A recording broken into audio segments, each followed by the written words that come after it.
Japanilaisilta tanssiklubeilta lähtenyt para-para-tanssityyli leviää Suomessakin. Tuore teinivillitys Japanista lähtöisin oleva para-para-tanssi on saanut jalansijaa Suomessakin. Tosin tanssityylin pääosassa ovat kädet. Tässä valmistaudutaan para-para-tanssiesitykseen. Mikään ei ole aitoa.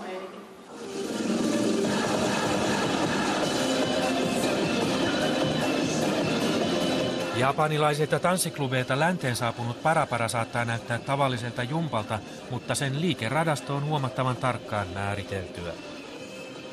Me ei tehdä siihen mitään omia koreografioita, vaan siis omia liikkeitä, vaan ne kaikki on niitä para-para-klubeilta suoraan. Para-para pohjaa muinaisjapanilaisiin tansseihin, ja koska tuolloin pukeuduttiin alavartaloliikehdintää rajoittaviin kimonoihin, ei jaloilla ole para-parassa juuri merkitystä. Piirretään tällä kämmen syrjällä ikään kuin aalto. Oikea käsi tekee tänne vasemmalle ensin aallon pohjan. Sitten tulee tähän keskelle, tekee aallon pohjan. Ja sitten ne oikealle aallon pohjaan. Ja loppuun tulee vielä taputus. Kasvojen hallinnointikin on para-parassa tärkeää. Tässä japanilaistyylinen perusilme. Täysin vaaraton taideliikuntamuoto para-parakaan ei ole. Pieniä haavereita sattuu lähes koko ajan. Että vaan kun me harjoitellaan kotonamme, niin sitten siinä on aina jotain kattokruunua tai kirjahyllyä tai muuta vastaavaa. No, ootteko ikinä huitassut toisianne? Kyllä usein joo, kyllä usein, mutta siitä ei välitetä.